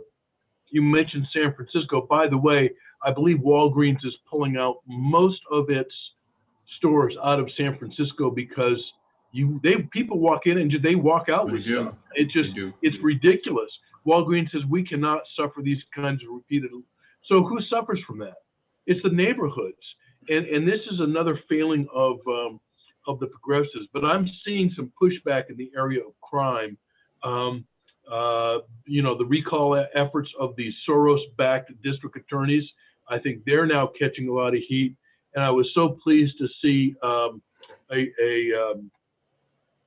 friend of mine, the DA here in Sacramento. She's going to be running for Attorney General, and she might catch a wave with the pushback against this permissive attitude toward crime. So we'll just see how that works. You also made a point about the Latinos. At the local level, the party affiliation is not designated. I thought it was very telling in the year where Obama had a landslide victory, that at the city council level, a lot of the new city council members were both Latino and registered Republicans, even though the R did not appear by their name. I thought, in that, again, we're looking for rays of hope here. And one of the rays of hope I'm seeing is I'm hoping some of these city council members move up through the system and run for statewide office as conservatives. But we'll have to see how that all pans out. Yeah. I don't want to be naive. I mean, when you're losing 65% or 60%, at least, of the Latino vote, then that's not encouraging when that population is the fastest growing population. But the old Democratic or left-wing or progressive playbook was simply, we're going to open the border and we're going to bring in as many future constituents as we can, and we're going to call everybody a racist who disapproves of that. And that seemed to work pretty well. And we're going to be the party that's going to guarantee that you're going to get equity very quickly, and without us, you wouldn't be able to. And I think a lot of people of that community, the Latino community, think, you know what, this wasn't free. With that cargo came, and you're going to be for unrestricted abortions, and you're going to be for tribalism, and you're going to have to pay the price of the new, basically California's a de facto Green New Deal state. You're going to have to, if you drive 50 miles out to Mendota to work and 50 miles back in a 1998 van that gets 15 miles the gallon, that's your problem. You should go get a Tesla. That's the attitude that they're talking down to people. And I think a lot of people don't like that. And I know that I had a couple of people the other day that were asking me questions from the Mexican American community. One was in law enforcement and said, did I have any perception or sensitivity to how dangerous it was to be a law enforcement person in California and pull over someone who feels that they have exemption from the law? And that's whether a sanctuary state or because of the climate we've had since last summer, that police officers assumed to be guilty. What he was basically telling me is that California law enforcement have lost deterrence. They feel that if they were to go into a high crime area of Los Angeles or Fresno or Stockton and make an arrest, all the choices are bad. If they go in there, there's a possibility, a higher possibility that they will be injured or attacked. If they go in and they feel that they're going to be injured and attacked, and they use force, and that force turns out to be lethal, there is a good chance that they're going to be cited, reprimanded, or doxxed, and that's not going to be good. If they go into that area, they make a clean legal arrest, they do everything just right, they're not convinced that the person that was arrested will ever be detained or indicted or incarcerated. And then if they decide that because of those factors, they're going to be tardy in answering a 911, which they are. Everybody knows that that's happening now in California. Or they suggest that other officers who are minorities would be more suitable and less polarizing. Then that creates tension among the ranks. And minority officers, and I was talking to a minority officer, say, why should I have to go into a high crime area just because I happen to be of the same ethnic profile of this perceived group that's committing an inordinate amount of crime, where somebody else who's not gets to go out in that nice neighborhood and just sort of, look at traffic. So there's all of these choices are not good. And we're having I think that's something we haven't talked about in the state. We're having a crisis of morale in California law enforcement. And there's a lot of crimes that simply people feel are no longer crimes, that they don't think these DAs are going to, and prosecuting attorneys are going to do anything about it. And that is known to the criminal. And out here where I am, there's an epidemic now of people, I don't know what happened, mass hysteria, craziness, or lockdown, but we had sort of clamped down on the problem of throwing things out in rural California, tires, trash, furniture, appliances. But given the climate of law enforcement, it's almost an epidemic now in Fresno County. I mean, that's one thing we do every morning. My wife and I walk out on our small 40 acres and we see a new pile of trash. And the perpetrators are very sophisticated. They don't have any bill for their electric bill, any way of tracing who did that. And they're not just individual. There are people who are going around to households and saying, why pay a private company or somebody to pick up your trash? We'll do it. And then they go out and dump it. And it looks like a third world country out here now in some parts of Fresno County. And that's new, but it reflects the idea that there is no fear of law enforcement. We have some more questions. I'll let Susan ask the questions that are coming in. By the way, we are streaming. We continue to stream on Facebook and a couple other, and we have originally had about 1,000 people register, so we have a pretty good audience here. Go ahead, Susan. What else do we have here? We have a couple of questions about possible solutions to the homelessness crisis. Do you have any thoughts on what can be done and what the current policy is achieving, if anything? Well, I'm a historian, so when I see a crisis, I ask myself, was there always a crisis, or was there a time when there was not a crisis? And if there was a time when there was not a crisis, what were they doing, they being our ancestors, differently than what we're doing? And so, as I remember growing up in California in the 1950s and 60s, I did not see I saw poverty, but I did not see what we would call, I could go to the rail yard and see what we call derogatorily hobos. But it was a particular group of people, and some of them, would go in and out. So what caused this crisis? I think if you look at the roots, it was partly a very naive therapeutic view about mental illness, that we closed down Sonoma or Stockton, institutions that we use for the mentally challenged or people who were disturbed.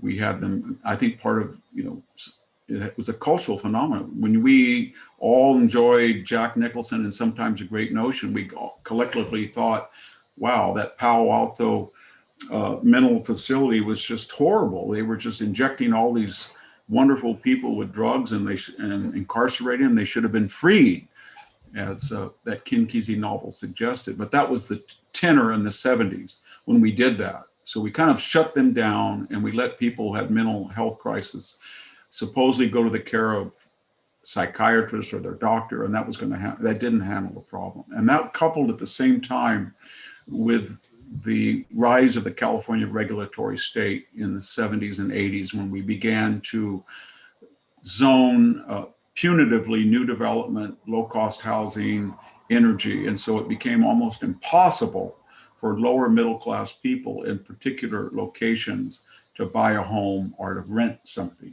And so we were turning people out who were not competitive in the workplace or had other issues, and yet they couldn't at least live in $100 a month. I can remember as a graduate student in 1975 at Stanford University, I got an apartment, kind of an iffy neighborhood in East Palo Alto, but I can remember the rent was $75 a month. And I remember my father and mother decided they didn't have a lot of money, but if all three of us were going to go to this new campus called UC Santa Cruz, they were going to go to Santa Cruz and see if they could find a home. And they found one of 1,100 square feet for $24,000, about 23, I don't know what it was. I guess it was $23 a square foot. That same house I still own 50 years later. And it's probably worth about, my daughter lives in, it's probably worth $900,000, well beyond the increased inflation. So what I'm getting at is we made it impossible to get affordable housing. We made it very possible that you were not going to get professional care. And the result is in a warm climate like this. And then we enhanced our social services. They're much more, I mean, I think our Medi-Cal budget is the largest in the country per capita. And so we created the incentives for state services. We have a warm climate. We have a lot of people who have mental issues, and we made it impossible for them to be housed or for them to house themselves in inexpensive accommodations. And that was a perfect storm. There's also been a deep hostility on the part of the government providers of these homeless programs to allow faith-based groups to come in, or secular private groups. I mean, there are people willing to address some of this problem. And one of the things that irks me is the hostility toward faith-based adoption or foster care groups. You've got willing recipients of who will take kids on, but the progressives with their groupthink are very hostile to anything that looks like that. The other thing that irked me tremendously was they interviewed a homeless addict in San Francisco, and they were handing out the needles, and they were interviewing him, and he said he looked very sad. As he was shooting up, he said, "They make it too easy for me to stay hooked." I mean, that was like a cry for help. Yeah. And yet the government's there. Here's your needle. I mean, at some point, this is the furthest thing from compassionate care I can imagine. Yeah, I had some people visit me not too long ago from another country. I won't mention which one. And they said to me, "We don't understand what you're doing. You've got the morality all wrong. Allowing people to defecate on the sidewalk in a major city, or to put syringes on a beach, or to light fires that get out of control, or is a public health hazard and affects people who follow the rules. So you have no odium, you have no ostracism. You've got to change that whole dynamic." And we say that we want to help you, and we're going to change regulations that'll make that possible. But we're not going to suggest that you have the right to destroy the quality of life for somebody who's not doing what you're doing, whatever the reason. And I know that sounds like tough love, but until we get to that point, I don't think we're going to. It's a psychological impediment. So, well, it's needed. Susan, do we have another one? Sure, we do. One of the things that has affected housing policy and agriculture policy, of course, is water, and you touched on that. But if you could fix California water policy, if you wanted to rally public support to a particular position, what would you do? Yeah, well, there's 2 or 3 answers to that, and it's supply and use and diversion. So as far as the use goes, as someone who farmed full-time for 20 years and taught, I can tell you that we're reaching the maximum level of water efficiency. Furrow irrigation as we used to know it, and by the way, it was also designed to replenish the water table in a very effective way. It's kind of demonized, but it doesn't exist anymore for most crops. And even drip irrigation is now 40 years old, and just putting a drip line does no longer exist. We have sophisticated irrigation, whether it's hydrometers, and they measure the water content below the surface of the soil, and they send signals to pumps that automatically go on. So it's an automatic computerized process designed to use the least amount of water. And a good example is the west side along I-5. That water has been cut off now at 95% of deliveries. And everybody thought, I think willingly so on the left, that that'll be the end of the irrigated west side, and that would be good. It would return back to its natural wild state. It was an incubator, remember, of valley fever in the 1950s and 60s. But out of sheer brilliance and ingenuity, they found a water table 1,600 feet below the surface. And so they're keeping those almonds and those grapes alive by pumping up 1,600. The cost is about 100 times what it is here, where the water table is about 70 or 80 feet. But what I'm getting at is that ingenuity has been almost tapped. They have new varieties of crops. They're not growing as many crops, traditional varieties that use water, but they've reached that level. So we have to look at supply. And when we had a winter, as we did 3 years ago, where some of the dams almost collapsed or they were overlapping, we didn't have the storage to keep it. Had we just had the California Water Project finished, and these are very inexpensive projects, they're not antithetical to the new initiatives to have underground storage. They're complementary. Everybody wants both. But had we had Temperance Flat on the San Joaquin, or the sites on the Sacramento, or the Grandes on the California Aqueduct, we wouldn't be in the situation we'd be in now.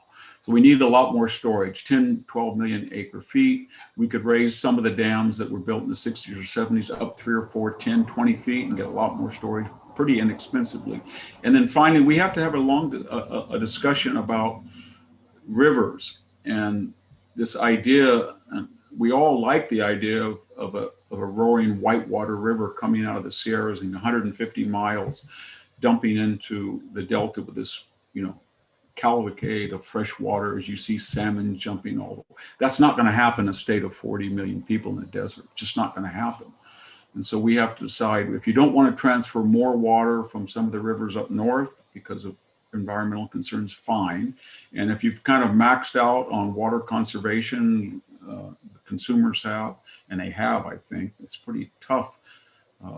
You look at a place like Fresno or Bakersfield, the number of artificial lawns is staggering now. And the reduced water usage per capita is amazing. And same is true. Then you're going to have to do something and not let that water out into the bay. And maybe you can say to the people that live around the bay, you're going to have to do a lot better job on your water treatment plants, because you still, for all of your criticism of agriculture, you still have far too high a nitrogen content, and effluents are coming in the bay. And we'll see what that does. But ultimately, the environmentalists do not want more water storage, because they are in principle against the idea of agriculture. They'll say to you, oh, you're only 3 or 5% GDP of the state. Silicon Valley is where it's at, as if we're going to eat Facebook or drink Google. It's not going to, you need food. I wonder if desal is going to be, I know the Enviros are pushing back against the desal plant in San Diego. I mean, anything that would actually provide the things that we need, they're reflexively opposed to it. That's just. Yeah, I mean, you can see that with the timber industry. We had 60 million estimated trees from the drought, the beetle attacks that were the green napalm of these fires last summer, especially here in the Central Sierra. And we had more carbon emissions, I think, than 6 months of man-made emissions. It was just here in Central Valley, you could hardly breathe. People couldn't breathe. They had asthma problems. But the point was that now we're short timber. A 4x8 sheet of plywood here is about $85, 3/4 inch, even more for a specialized 1 inch. What I'm getting at is we deliberately let all of those trees stand when they were dead during the drought or infected. They could have been utilized. We destroyed the timber industry, and now we're short timber for what would have been an ideal source for low-income housing and help the middle class build cheap and affordable housing.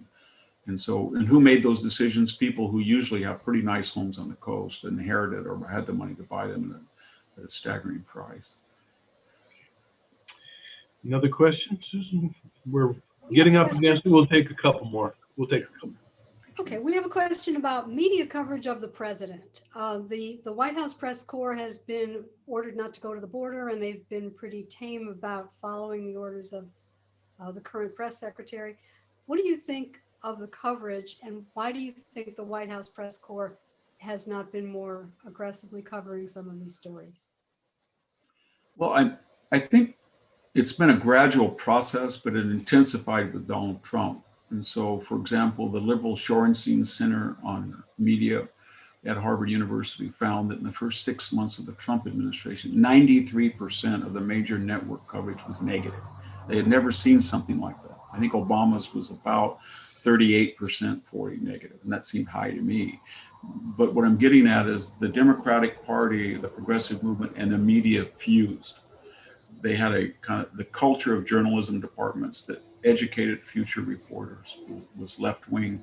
And there was an advocacy that said our ends are so moral, equity, inclusion, diversity, that any means necessary to achieve them are justified. And that can be the Russian collusion hoax, or that regrettable riot at the Capitol was deplorable, but it wasn't as the media said. I mean, Officer Sicknick was not killed by Trump support. He died of natural causes. Ashley Babbitt was not trying to attack police. She was committing a felony by going into the Capitol window, but she was shot unarmed. And the person who shot her, we have no idea who that officer was or why he shot. And it was called an armed insurrection, and there was not one person arrested so far that has either had a weapon in their possession, much less used them. And so that, or the Hunter laptop story that was completely squashed. And it was called Russian disinformation. We know now that that laptop belonged to Hunter Biden. What I'm getting at is they don't see that as a violation of journalistic principles, but as a necessary, excessive, exuberant policy to get the right people, the better people, the more moral people in control of government. As far as Joe Biden was the first virtual candidate we've ever had. He had about a 3-hour working day. He was available at about 10 o'clock to 1 o'clock. And it was all done remotely under the pretext of COVID. So Donald Trump would go out there and barnstorm even with COVID, and got COVID, but Joe Biden was secluded. And that campaign was outsourced to huge amounts of corporate money, Silicon Valley, PACs, the media. And the idea was that Joe Biden would carry along across the finish line as old Joe Biden from Scranton, that we didn't really know much about. We never really heard him much, but he would carry an agenda that had proved to be unpalatable during the primaries. That is, the American people looked at the Democratic primary candidates of Bernie Sanders or Elizabeth Warren or Cory Booker or Kamala Harris and said, I don't want open borders. I do not want Medicare for everybody. I do not want the Green New Deal. I do not want this new foreign policy. I do not want blanket amnesties. I don't want sanctuaries. And they rejected that, not Republicans, but the Democrats. And Joe Biden then said, I'm not for that. You know who I am. But he carried that agenda. And once the transition was over, that agenda now is transparent and it's not popular. And yet the media says to itself, if we follow the protocols of the last campaign, we can still get this through. So we're not going to report on cognitive issues of Joe Biden. We're not going to report on it. And we're going not to report on individual issues, how they poll. None of them poll 50% according to most surveys. We're just going to talk about America as a racist country. We're going to talk about Liz Cheney, and we're going to talk about Donald Trump out in the shadows. And that's where we are. I don't think that's going to work myself. And I think we're headed toward a 2010 recalibration in the House and maybe the Senate. We have a question about rent control policy in California. What's your take on rent control regulations? What can be done to reverse them if they're damaging? We think they're damaging. What do you think? I didn't hear that. I didn't hear the first part about. We have a question about rent control regulations in California. Gun control, yeah. No, rent control. Oh, rent control. Rent control. Well, we have control everywhere in California, gun control. Yeah, that's going to be, and I'm thinking of a city that I know well, say Santa Cruz. And what happens there, and they do have very, very intrusive legislation, even to the extent that if you evict or want to evict somebody who hasn't paying rent, it's really impossible within a year. You have to go through a lengthy process. And then you're responsible for finding that renter alternative housing. So what's colliding, and this is going to be interesting to see, when you talk about rent control, you're mostly talking about where people want to live from Berkeley to La Jolla, where the price per property the owner has and has to protect is up to $800,000 a square foot. And there's not able to get a rental return in a lot of these properties under these new guidelines that would pay for the upkeep. And these are properties that are Prop 13 protected. So what I'm getting at is that I think you're going to see a lot of people who are not necessarily conservative, who are not going to want to participate in it, or I don't think they have the numbers of renters, obviously. So it's the renters are more numerous, but the point is the renters have to have a landlord. And if the landlord says, I'm not going to rent this out, or I'd rather just sell it, or I don't want to do it, and I don't want to build it. You have a lot of builders or developers that you'll talk to that said, we can build the apartment buildings, but the idea in California, you want to be a landlord is very problematic. Again, what we're doing is we're having affluent people create laws in theory that apply to people without their resources or influence or necessarily their professional expertise, and they pay the price. And the people who are telling these people that we're going to help you don't know them, they don't put their kids in school with them, they don't live near them, they don't want to be around them. And that's a medieval paradigm where we have people in the keep and you have peasants outside the castle. And that's how California has become a society of two rather than three classes. And that kind of sums up all of these questions that we're dealing with. It's a bifurcation of very few enormously wealthy people and people who are more like peasants than citizens. Well, I think it's 11:56, so I think we will Thank you. wrap it up at this point. Victor, thank you so much. And just another shout out for his new book, which is directly related to what we've been talking about. It's called The Dying Citizen: How Progressive Elites, Tribalism, and Globalization Are Destroying the Idea of America. And we're hoping that there's some solutions in that as well. But for those of us at the Howard Jarvis Taxpayers Association, again, if you're not a member, for the people who are online watching this, go to hjta.org, and we appreciate your involvement, and we look forward to correcting some of the problems in the state of California, including, Victor, I must say you own the farm. I'm not sure whether you've looked at the implication of Prop 19, but the elimination of the intergenerational transfer for farm property is something. Yeah, I think I'm gonna be transferring it, my small 40 acres, to my son very quickly. All right. Well, hopefully we'll get Prop 19 reversed, so you won't take your son to take it. Okay. So thank you very much, and thanks to everybody who's watching. Thank you. All for us. Thank you very much, everyone. Thank you. Bye-bye.